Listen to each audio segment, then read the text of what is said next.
d'une maison, voiture, je sais pas, n'importe. Ok.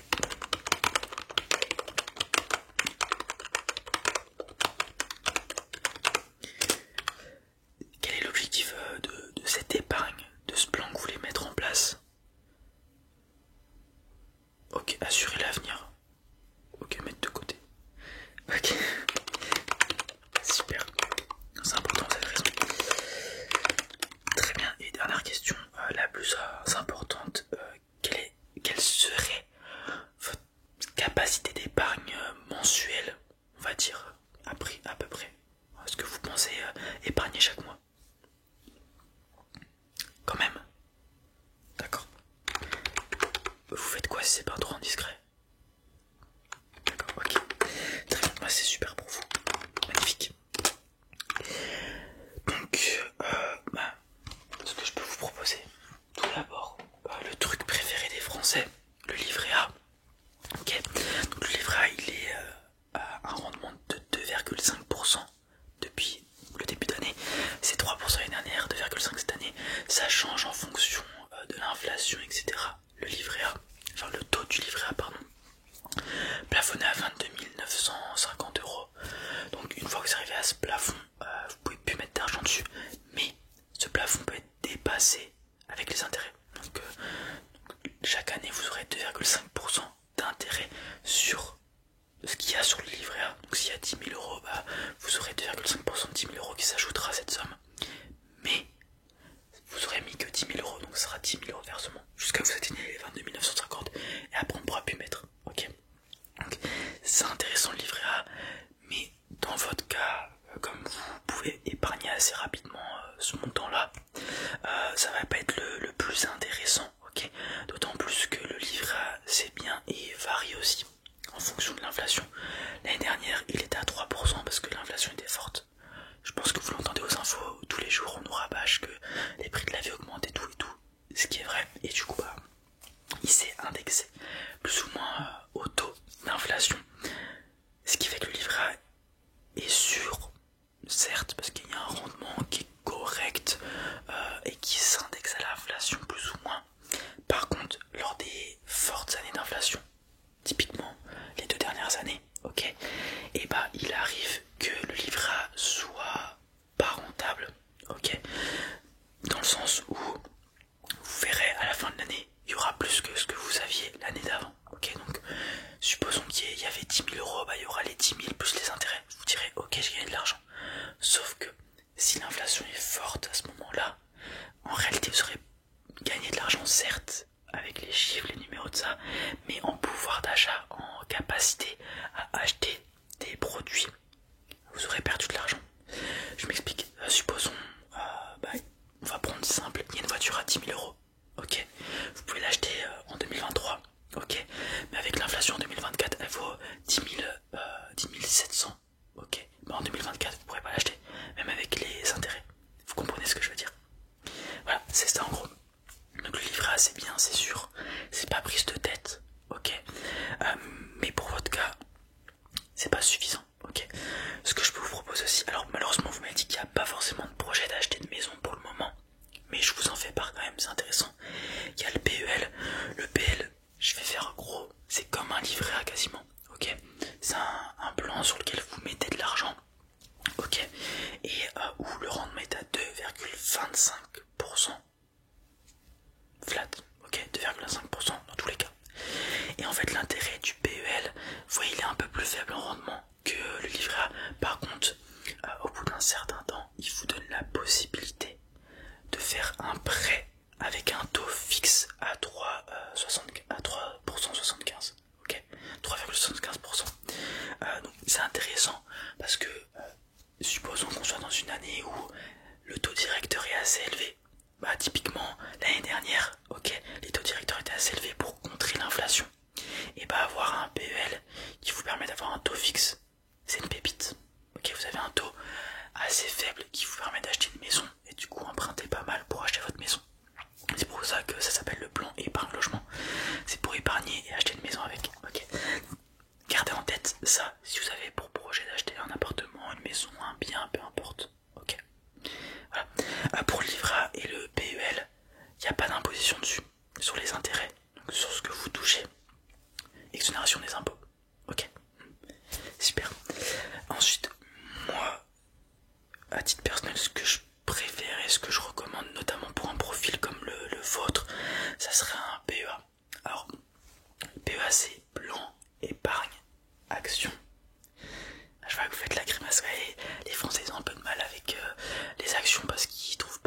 forcément sûr, etc. Ce qui peut être vrai bien évidemment. Là pour le coup vous n'aurez pas de rendement fixe. Ok. Comme le but du plan épargne action, c'est d'acheter des actions cotées en bourse, des entreprises cotées en bourse, BNP, Total, Carrefour, enfin tout ce que vous souhaitez. Alors, petit aparté, pour le PEA c'est uniquement des actions européennes, ok. Parce qu'en fait le PEA, vous n'êtes pas totalement exonéré d'impôts. Ok. C'est le principe du PEA, c'est vous mettez de l'argent dessus pendant 5 ans, ok. Et au bout de ces 5 ans, vous êtes exonéré de l'impôt sur le revenu. Donc en gros, vous payerez plus que 12,8% d'impôts qui représentent les cotisations sociales. Très bien.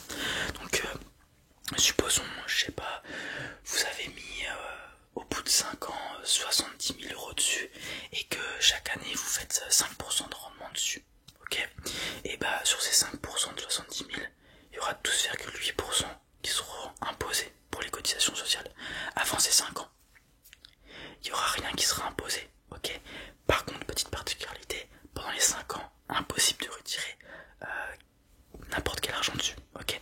Sauf cas exceptionnel, il y a des gros problèmes de santé, des choses comme ça et tout, des trucs bien particuliers. Mais avant ces 5 ans là, impossible de retirer de l'argent dessus. Du coup, en plus de faire attention aux actions qu'on achète, il faut être assez préventif sur l'argent qu'on va mettre dessus.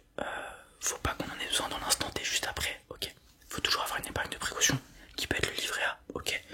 Supposons, je sais pas, votre voiture elle se casse, vous avez un accident, votre chaudière elle pète et tout, ça peut vite coûter cher. Avoir une épargne de réserve pour ces problèmes là, du coup qui vous permettrait de pas retirer l'argent du PEA, ça va être intéressant.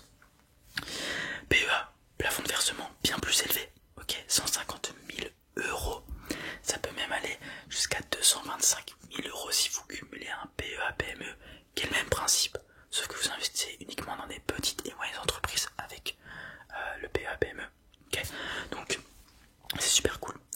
Le PEA, pourquoi je vous propose ça aussi, c'est que le rendement il est variable, mais vous pouvez être assez safe avec. Ok. Si je prends l'exemple du CAC 40, donc qui sont les 40 entreprises les plus cotées en bourse française, le rendement moyen du CAC 40 annuel, c'est autour de 7-8%. Ok. Alors il y a des années où il fera peut-être moins 5%, certes, mais si vous prenez sur 10-20 ans le rendement annuel, c'est 7-8%. Ok. Donc à la fin, au bout de 10 ans, au bout des 5 ans peut-être, du PEA, normalement, je dis bien normalement parce qu'on peut jamais prévoir le marché, vous devrez avoir un rendement positif, ok, sur vos investissements. Donc ça permet d'avoir un meilleur rendement par rapport au livret A et du coup pallier le problème dont je vous parlais juste avant, l'inflation qui grignote votre argent petit à petit. Ok, on a plusieurs options pour le PEA. Il y a beaucoup de gens justement qui ont peur de faire des bêtises en achetant les mauvaises actions, etc. Il y a plein de façons d'épargner et d'investir sur un PEA, des actions à rendement, donc qui augmentent avec des perspectives d'avenir bonnes, avec des entreprises jeunes peut-être, ok, pareil sur l'avenir, pareil sur des entreprises à dividendes, donc qui reversent de l'argent aux actionnaires, dépendamment de l'entreprise, ça peut être trimestriellement, semestriellement, annuellement, ok. Donc ce qui est bien avec ces entreprises, c'est qu'il n'y a pas besoin de vente d'actions pour récupérer le rendement, c'est le dividende qui fait votre rendement. En gros le dividende, supposons que l'action vaut 100 euros, ok, et qu'elle vous verse un dividende de 1 euro, supposons, et bah un jour X de l'année, le jour de détachement, ces 1 euro sont soustraits de la valeur de l'action, donc elle passe de 100 à 99 euros, et ces 1 euro deviennent de la liquidité, donc de l'argent sur votre PEA, que vous réinvestissez si vous avez envie, ok, ou alors que vous retirez après les 5 ans bien évidemment, et du coup qui vous donne ces intérêts qui pourraient être utiles pour, je sais pas, acheter une maison, peu importe, ok, voilà.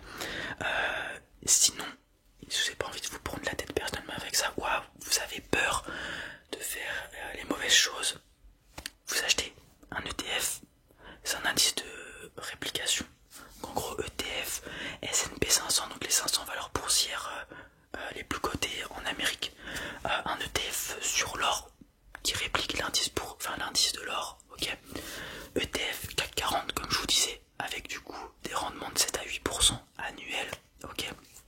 Vous prenez un truc qui englobe plein d'actions, vous réduisez le risque, ok. Mais du coup les rendements, bah voilà, ils sont un peu minimisés. Moins on prend de risques, moins les rendements sont élevés. Plus on prend de risques, plus c'est dangereux certes, mais plus les rendements peuvent être élevés. Mais bon, voilà. Ou alors, gestion pilotée. Vous nous laissez investir à votre place, juste vous donnez l'argent que vous avez envie d'épargner. Ok, si vous, voilà, tous les 3 mois vous les mettez, je sais pas, 1000 euros d'épargne, vous les mettez, et ensuite nous on investit avec l'option que vous avez choisie. Rendement élevé, risque élevé, rendement moyen, risque moyen, rendement faible, risque très faible. Ok, rendement faible, on est entre 3, 5, 6%. Ok, on va investir sur, comme ce que je vous disais, des ETF CAC 40, des trucs super safe avec plein d'actions qui permettent de réduire les risques. Actions modérées, risque modéré, pardon. On va aller chercher plutôt du stock picking. On va aller chercher cette action-ci, cette action-là qu'on estime qui peut être bonne, etc., stable et tout. Ok, mais du coup, comme on vient chercher action par action, si on choisit les bonnes, ça peut être plus rentable. Si on prend un CAC 40, il y aura ces actions qui sont bonnes, certes, mais il y aura aussi des actions qui performent moins bien et du coup qui vont un peu tirer vers le bas. Celles qui, techniquement, vont vers le haut. Ok, mais au moins c'est modéré. Ok, risque élevé, vous l'avez compris, on va chercher des actions un peu plus volatiles où peut y avoir de la rentabilité. Ok, le seul truc avec cette gestion qu'on fait, si vous voyez, je vous ai proposé 3 à 5% de rendement avec les risques faibles, alors qu'on investirait dans le TFK 40 comme je vous disais, qui est lui plutôt vers les 7-8%, parce qu'en fait on va venir prélever un pourcentage pour la prestation qu'on donne, donc acheter les bonnes actions, etc. et tout. Ok, donc ça vous permet de avoir moins de pression sur votre gestion de l'argent. Ok, vous dire ok, je suis à un rendement faible, tout va bien se passer, etc. Ça devrait le faire. Donc on vous enlève cette pression là. Par contre, du coup, on prend un petit pourcentage, ce qui est tout à fait normal. Les ETF, c'est un peu le même principe aussi. Il y a un rendement, il y a, en fonction des ETF, ils prélèvent genre 0,5% du rendement de l'action, enfin de l'ETF, parce que l'ETF c'est quelque chose émis par des banques. Donc l'ETF CAC 40, il y a l'ETF CAC 40 de BNP, de la caisse d'épargne, etc., etc. Ok, en fonction de qui émet l'ETF, pardon, et ça vous de choisir le meilleur. Mais du coup, comme c'est émis par une banque, il y a des frais aussi derrière qui sont moins élevés du coup que si c'était directement nous qui gérons. Ok, voilà. Donc, pour le moment, je pense que c'est le truc le plus intéressant pour vous. Un PEA, plafond de 150 000. Le temps qu'on y arrive, il y a de la marge. Pour le moment, si vous voulez pas trop vous prendre la tête, vous voulez avoir rendez-vous avec moi, etc. Mettez tout sur un livret A pour le moment. Safe, il n'y a pas de problème. Par contre, pensez à ce que je vous ai dit. L'inflation, tout ça. Et voilà. Ok. Ce que je peux vous conseiller par contre, on peut le faire maintenant si vous voulez, c'est de vous ouvrir un PA.